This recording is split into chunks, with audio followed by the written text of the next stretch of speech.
Sé que muchos han leído Nehemías. ¿Cuántos han leído algún día en su vida al menos algún capítulo o versículo de Nehemías? Vamos a escoger del libro de Nehemías algunos capítulos. Tal vez no todos, pero vamos a escoger capítulos que nos hablan del liderazgo de Nehemías.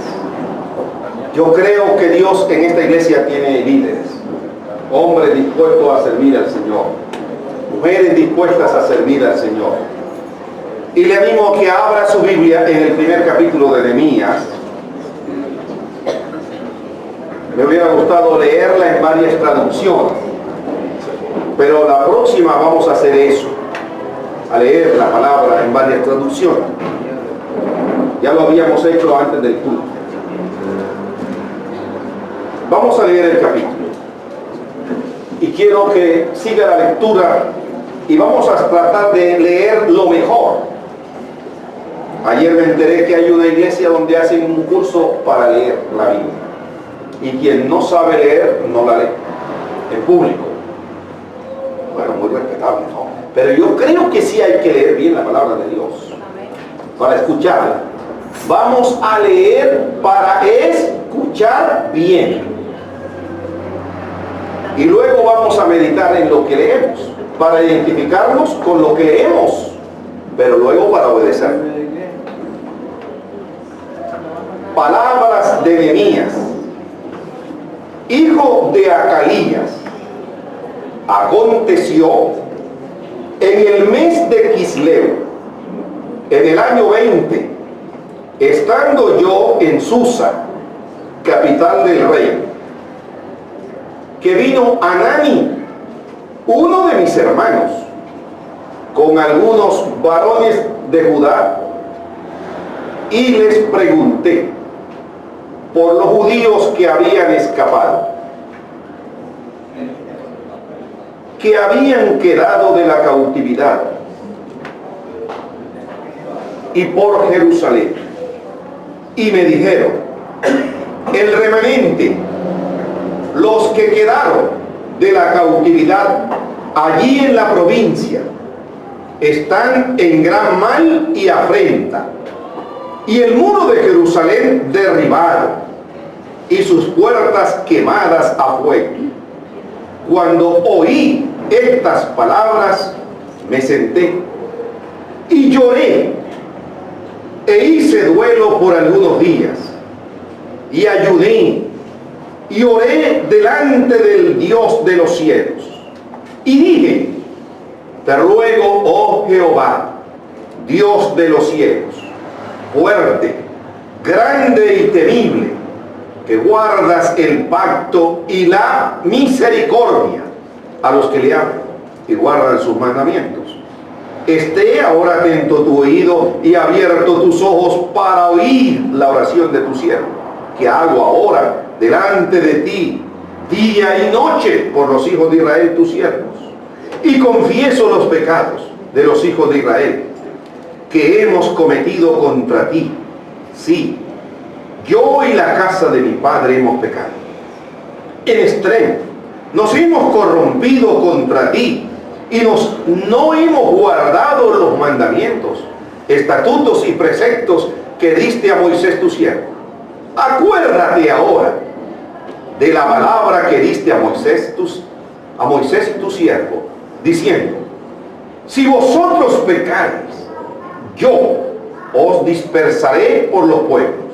Pero si os volviereis a mí y guardareis mis mandamientos y los pusiereis por obras, aunque vuestra dispersión fuere hasta el extremo de los cielos, de allí os recogeré y os traeré al lugar que os escogí para hacer habitar allí mi nombre. Ellos pues son tus siervos y tu pueblo, los cuales redimiste con tu gran poder y con tu mano poderosa. Te ruego, oh Jehová, esté ahora atento tu oído a la oración de tu siervo y a la oración de tus siervos, quienes desean reverenciar tu nombre. Concede ahora buen éxito y dale gracia delante de aquel varón, porque yo servía de copero al rey. Este libro es maravilloso, hermanos. Nehemías nos habla de restauración. Nehemías nos habla de restaurar no solo los muros de una ciudad y sus puertas. Nehemías nos habla de la restauración del culto y de la adoración de un pueblo para Dios. Y yo creo que a través de este libro Dios va a empezar a restaurar nuestras vidas. Así que uno de los propósitos es que Dios restaure la vida de aquellos que están tristes y desalentados. El pueblo de Israel, el pueblo de Dios había sido llevado cautivo a Babilonia. Y la profecía de Jeremías decía que el cautiverio iba a durar aproximadamente 70 años. El cautiverio más antiguo del pueblo de Dios fue en Egipto, 430 años. Hermano, Dios tenía algunas razones por las cuales permitió esas circunstancias. Y cuando fueron llevados cautivos, quiero decirle que la ciudad fue totalmente destruida. Eso fue en el año más o menos 586 antes de Cristo. Nehemías vivió más o menos en el 450 antes de Cristo y fueron llevados cautivos. Algunos escritores dicen que Nehemías nació en el cautiverio y él era copero del rey, así que Nehemías estaba viviendo en el palacio del rey, del imperio. Y se dieron diferentes oleadas de regreso. En el año 537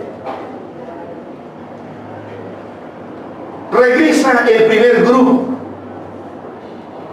En el año 516 se reconstruye, empieza la reconstrucción del templo.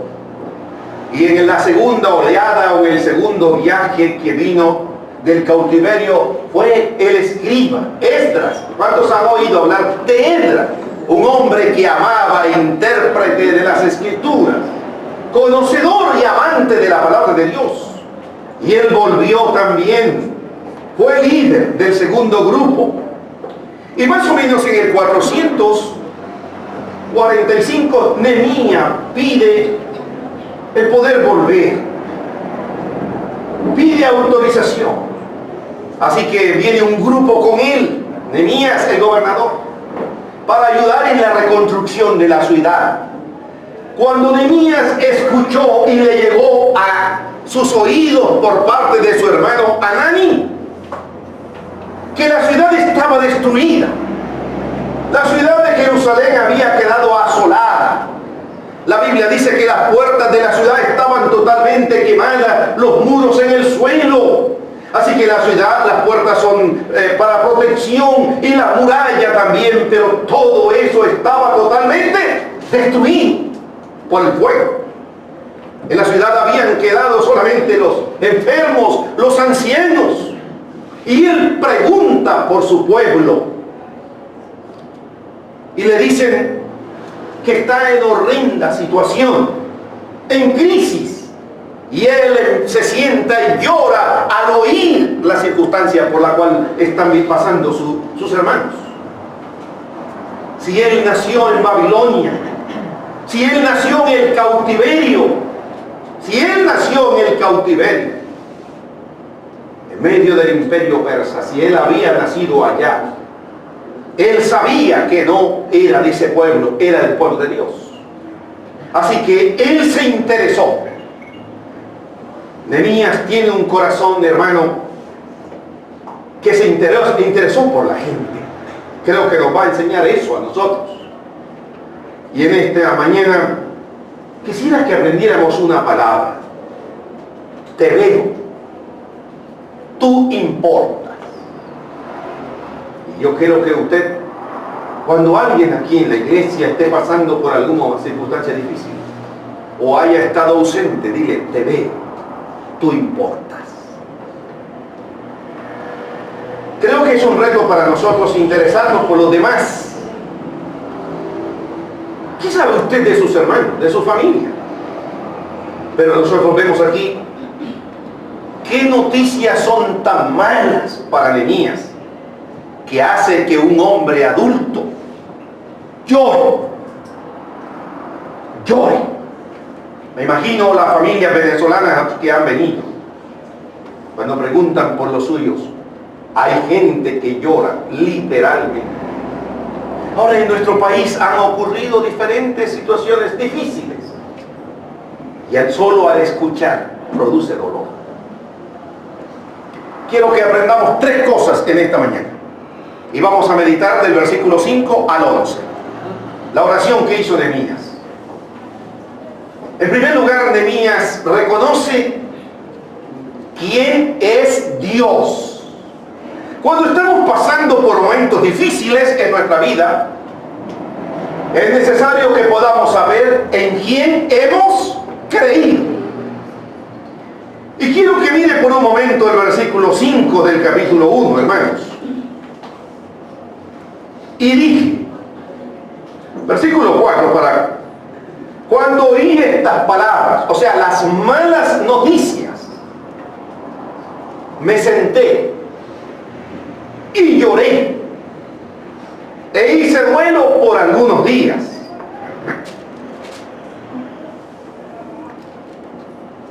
Y ayuné y oré delante del Dios de los cielos.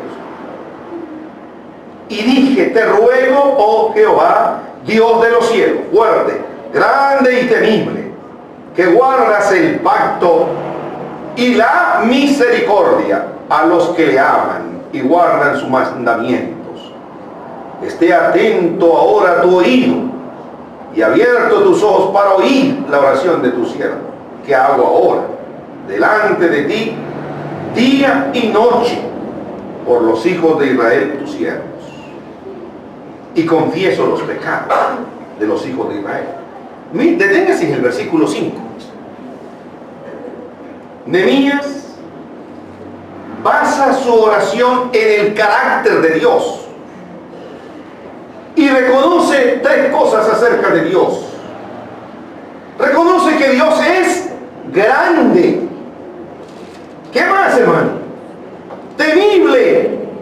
Pero que Dios también cumple sus promesas. ¿Qué quiere decir eso? Que Dios es fiel y verdadero. En su oración, él, antes de tomar cualquier decisión, antes de actuar, o más bien, antes de planear y actuar, lo primero que hace él en medio de la lucha y de la dificultad es orar. Orar. Y aquí en esta oración él está reconociendo quién es Dios. Dios de los cielos, fuerte, grande, temible, que guardas el pacto y la misericordia a los que te aman. Así que en su oración él reconoce que Dios es grande. Y eso habla de la posición de Dios. Él es fuerte, grande, Dios de los cielos. Así que nosotros hemos confiado y creído en un Dios que es todopoderoso. Pero no solamente dice eso, es temible. Él es temible. A esto nos habla del poder de Dios.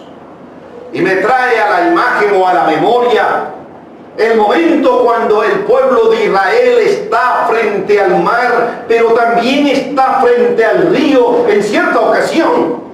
Y uno se ve imposibilitado ante ese mar y Dios le dice a Moisés que levante su vara. Así que el mar se abre en 2 porque nuestro Dios es grande, fuerte y temible.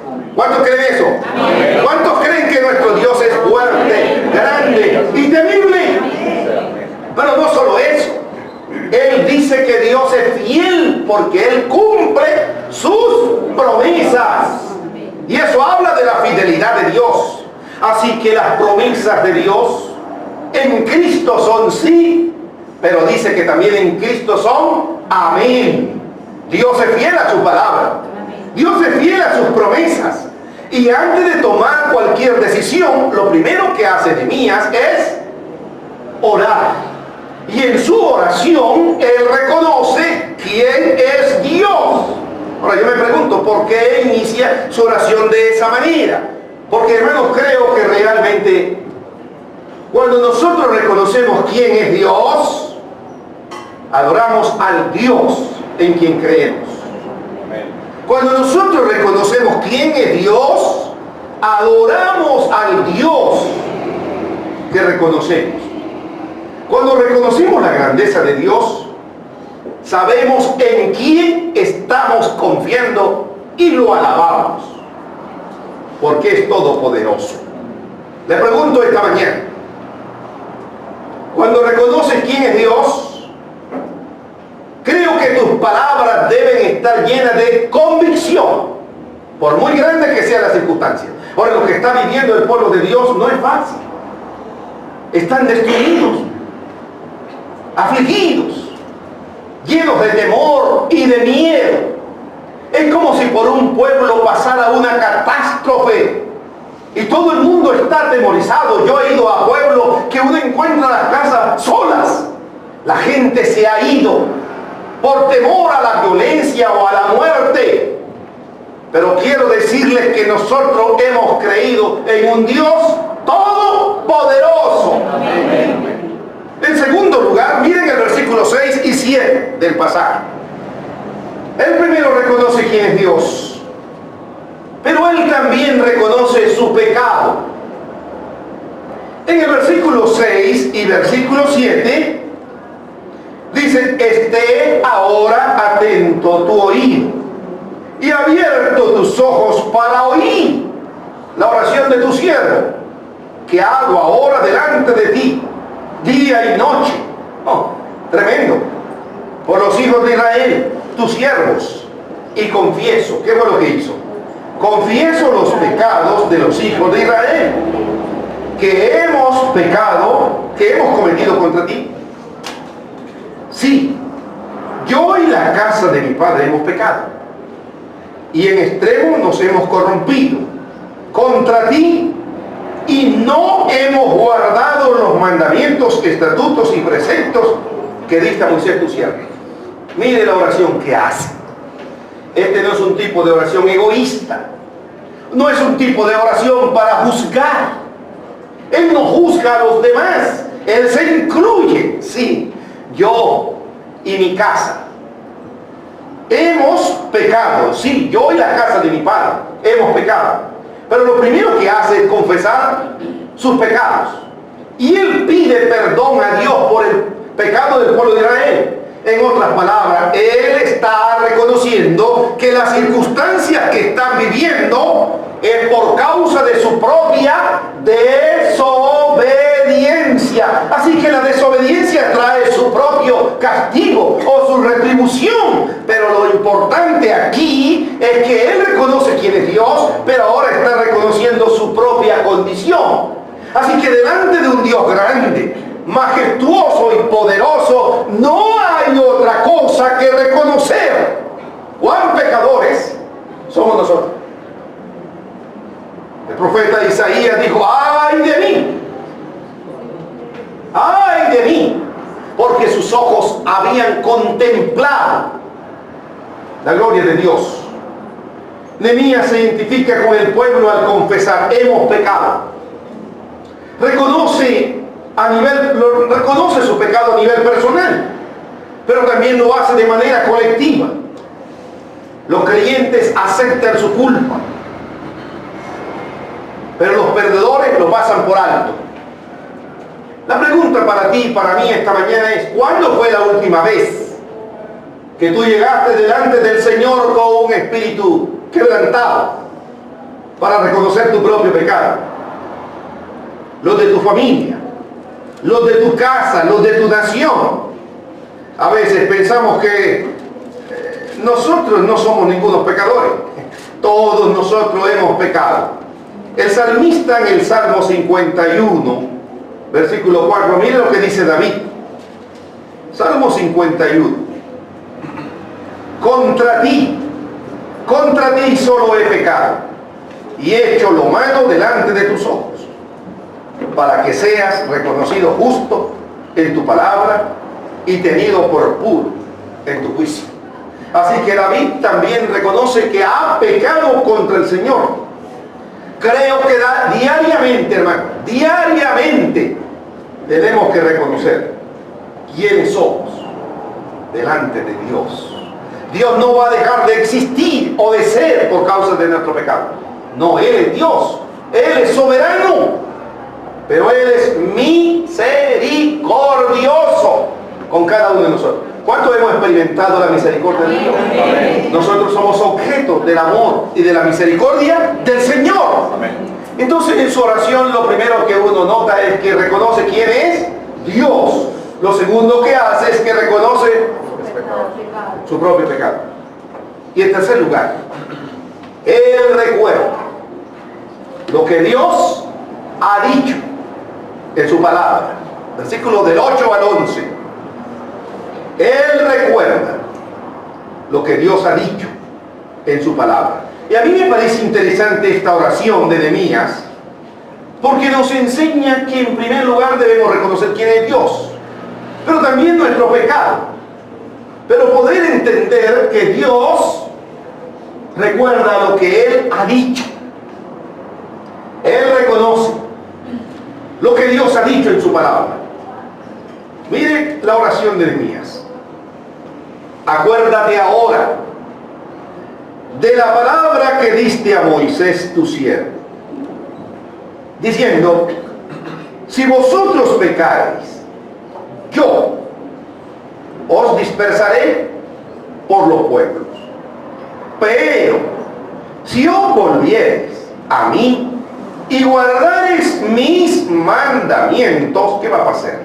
Y los pusiereis por obra, aunque vuestra dispersión fuere hasta el extremo de los cielos, de allí os recogeré y os traeré al lugar que escogí para hacer habitar allí mi nombre. Ellos pues son tus siervos y tu pueblo, los cuales redimiste con tu gran poder y con tu mano poderosa. Te ruego, oh Jehová, esté ahora atento tu oído a la oración de tu siervo y a la oración de tus siervos, quienes desean reverenciar tu nombre. Concede ahora buen éxito a tu siervo y dale gracia delante de aquel varón, porque yo servía de copero al rey. Nehemías basa su oración en lo que Dios ha dicho en el pasado. ¿Qué había dicho Dios?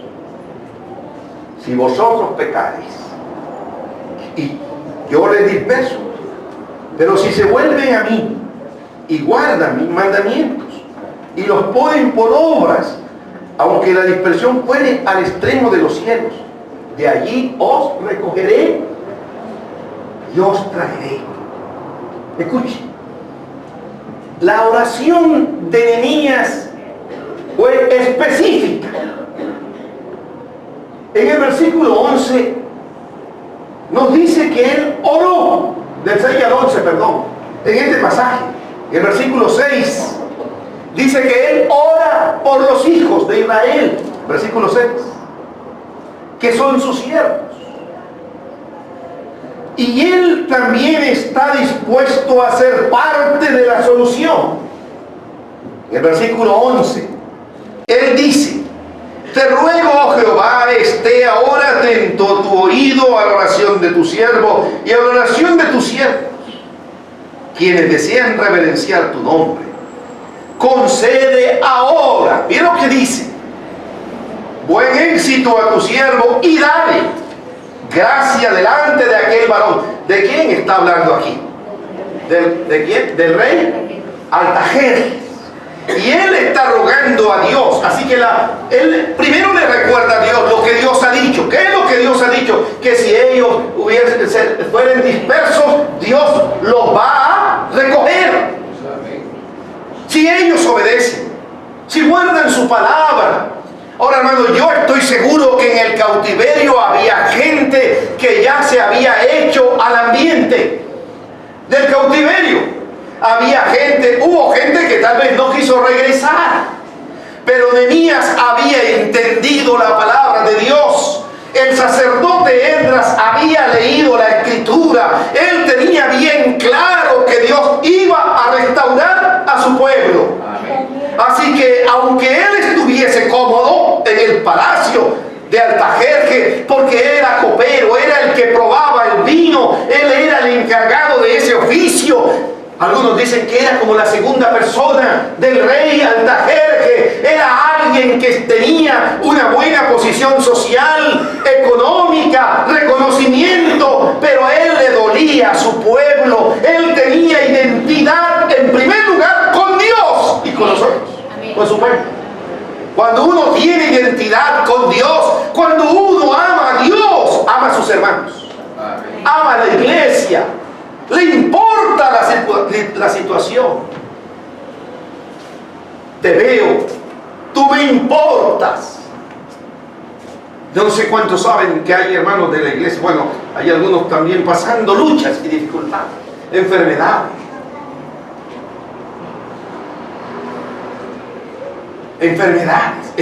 Escasez, tanta cosa. Y él dice que él es Dios de nuestros padres, pero sigue siendo Dios en el presente y en el futuro. Yo me pregunto, ¿será que Dios necesita que uno le recuerde lo que él ha dicho? ¿Será que Dios se olvida de lo que ha prometido? Creo que no. Noten cómo empieza orando él. En el capítulo 1, versículo 8, acuérdate ahora de las palabras. ¿Será que a Dios se le olvidan las cosas? No. Él está orando basado en las promesas de Dios. Él está orando conforme a lo que Dios ha dicho. Él está orando conforme a la voluntad de Dios. Yo creo que nosotros debemos aprender a orar, no pensando en lo que yo quiero, sino en lo que Dios quiere para mí a través de su palabra. Él ora de una manera específica por los hijos de Israel, pero también por compromiso. Él está dispuesto a ser parte de la solución. Creo que debes estar esperando que Dios haga realmente lo que Él ha prometido. Y quiero concluir con lo siguiente.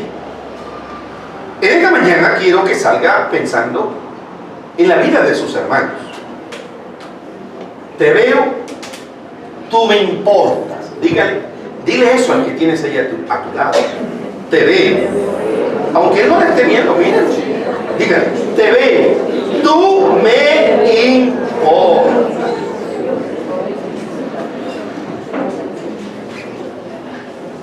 Hay gente que ni se ve y dice, tú me importas.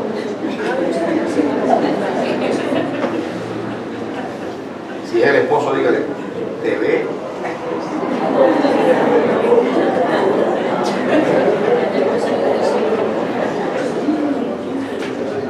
No es tú no me importa, tú me importas. El hermano Israel estaba triste, casi llorando en el ayuno. Se fue mi esposa. Él le importa a su esposa. Yo le dije a ella, no me lo dejes soltero tanto tiempo.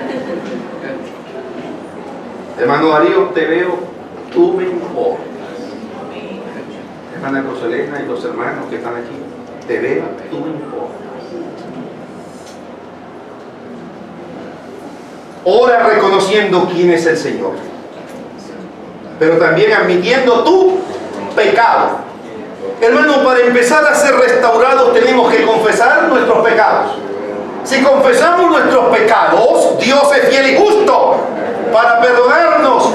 Creo que no estamos para juzgar ni señalar, más bien para juntos pedir perdón. Y yo creo que esta iglesia la ha estado restaurando el Señor y la va a restaurar. Aquellos que están desalentados, que no volvieron más, vamos a orar por ellos. Que Dios haga una obra. Ora basado en las promesas de Dios. Y necesitas comprometerte con la obra del Señor. No podemos seguir siendo indiferentes con la obra del Señor. Aprendemos de Nehemías que Nehemías no fue indiferente con su pueblo. Él fue a Artajerjes para pedir el permiso porque él estaba preocupado por su pueblo. Esta iglesia no puede seguir siendo indiferente al dolor ajeno, pero tampoco a la obra, a lo que Dios está haciendo en medio de este pueblo, en medio de nosotros. La gente busca líderes que son genuinos por encima de líderes que tienen razón. Hay gente que tiene razón en muchas cosas, pero lo que Dios quiere es gente de carácter. Un creyente de carácter es el creyente que es lo que es, a solas, pero también en público. Y verdad, hermanos, que Nehemías, no solamente cuando uno lee a Nehemías, no solo ve que lloró Nehemías, sino que uno llora también.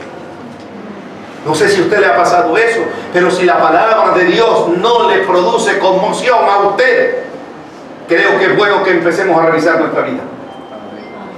Y a partir de hoy, nuestra vida de compromiso con el Señor tiene que ser diferente en esta iglesia. Dígalo conmigo, a partir de hoy, mi vida en Cristo, en esta iglesia y en esta ciudad, tiene que ser diferente. Así que voy a servir al Señor. Colóquese en pie para que oremos juntos y le demos gracias al Señor. Alguien dijo, menos es más. No sé si estoy aprendiendo a predicar, pero voy a tratar de predicar cada día menos tiempo. De pronto, hablando más, uno puede decir más herejía. Menos es más. Eso estamos aprendiendo en la escuelita, Julia. Menos es más.